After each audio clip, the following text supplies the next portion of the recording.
The Tree of Hands by Ruth Rendell. Read by Isla Blair.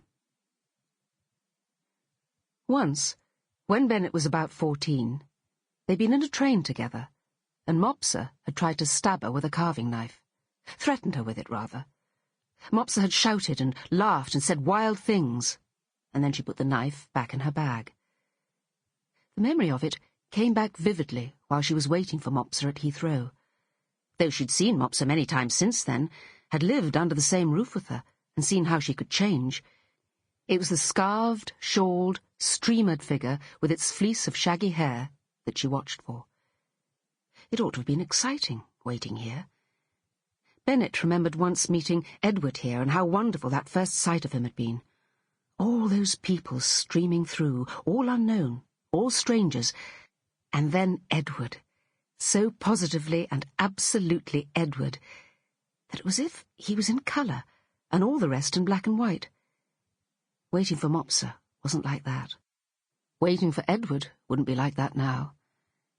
There was no one in her world for whom waiting would be like that, except James, and she couldn't see any reason why she and James should be separated, not for years and years anyway.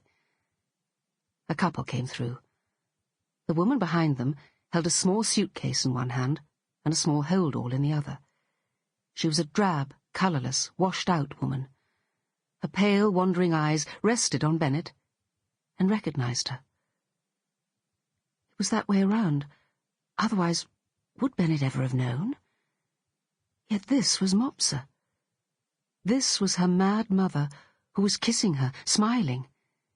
This was Mopsa, in a dowdy grey suit, her hair cut brusquely short and faded to tarnished silver. Benet put the case on the pushchair, using it as a baggage trolley. She carried James, who snuffled and stared at this new, unknown grandmother. Mopsa had developed a brisk, springy walk. Benet stopped herself staring. She asked after her father. "He's fine. He sent his love." "And you really like living in Spain?" "I don't say it hasn't its drawbacks, but Dad hasn't had a sign of his asthma in 3 years. Keeps me fit, too." Mopsa smiled cheerfully, as if her own illness had been no more than a kind of asthma. "I feel a fraud coming here for these tests. There's nothing wrong with me anymore. They said it wouldn't do any harm, and why not have a holiday?" In her teens, Benet used sometimes to say over and over to herself, "I must not hate my mother." And then she would say, "But she's ill.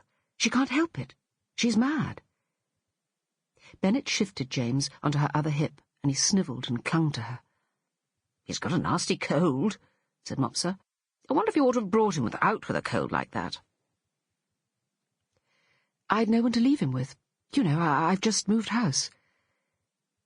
Benet would have been grateful if her mother had offered to sit in the back with James, but Mopsa was already in the passenger seat. Mopsa wanted to talk about her own troubles, about Spain, and about what she was going to do while in London. It struck Benet that one always assumes that when mental illness is cured, one will be left with a nice person, an unselfish, thoughtful, sensible person. But of course this wasn't so. Why should it be? Underneath psychosis, there might just as well be normal nastiness as normal niceness. Not that Mopsa was nasty, far from it. But when the madness lifted, it revealed a solipsist of a very high order. The house in Hampstead, in the Vale of Peace, still seemed an alien place to return to. It was only 3 days since Benet had moved in.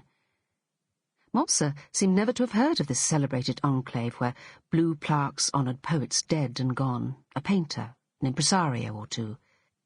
The Shelley had sailed paper boats on the pond, and Coleridge had begun, while sitting on a log on the green, another magical epic never to be completed, were items of literary lore that had never reached her. She eyed Benet's tall and narrow Victorian villa. "I don't suppose you wanted it too ambitious, just you and a baby on your own?" James wasn't really a baby anymore, Benet thought, unlocking the front door.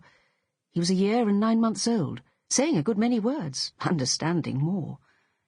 He clambered up the flight of steps, happier now he was home. James took himself to his small wicker chair and sat in it, sucking his thumb. Sample complete. Ready to continue?